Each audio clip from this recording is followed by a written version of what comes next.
गणेश इंदुरकर आमच्या अर्धागायचे सरपंच.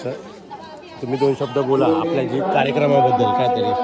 नमस्कार. आमच्या इथं वार्षिक कार्यक्रम असतो त्रिपुरी पौर्णिमा आणि त्या पौर्णिमा सकाळी 2:30 वाजता आपला पौर्णिमा साजरी होते. त्याच्यापुढे पुढे भजन असतं,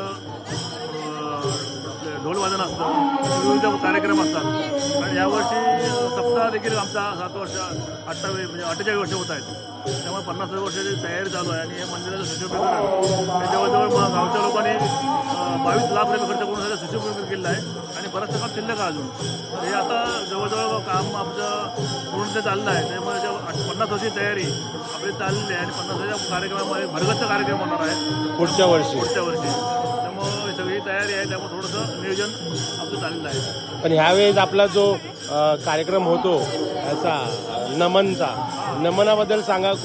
कुठून नमन येतो आणि कसा असतो, कुठल्या प्रकारे कार्यक्रम करतो आपण? नमन असतं ना, हे आपल्या कोकणातलं एक खेळ आहे आणि ते नमन दरवर्षी असतं. पण यावर्षी 2 दिवस त्रिपुरी पौर्णिमा असल्यामुळे आणि आमच्या 2 मंदिरामध्ये हे असतं कार्यक्रम असतो. त्यामुळे खालच्या महादेव मंदिरामध्ये थोडा वेळ होता 1 वाजता. त्यामुळे 1 आणि 3 ह्याच्यामध्ये थोडं आम्हाला खेळ करणं किंवा नमन करणं वेळ साध्य होत नव्हतं. त्यामुळे यावर्षी आपण तर कार्यक्रम नमनाचा घेतला नाही आहे. तर पुढच्या वर्षी मोठ्या स्वरूपात तो कार्यक्रम होणार आपला. थँक्यू दादा. दादांनी अतिशय उत्कृष्ट अशी माहिती दिली आहे. कारण की दादा हे आमच्या नेहमी गावातील कुठल्याही कार्यक्रमामध्ये प्रथम उपस्थिती त्यांचीच असते.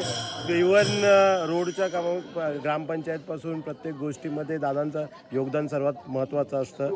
त्यामुळे मी खरंच दादांचे आभार मानेन की एवढ्या चांगल्या पद्धतीने आता केदारलिंगाच्या देवळामध्ये भव्य दिव्य अशा पद्धतीने गावात त्यांच्या मार्फत हा कार्यक्रम होतो. आणि दादा खरंच मनापासून तुमचे आभार. धन्यवाद.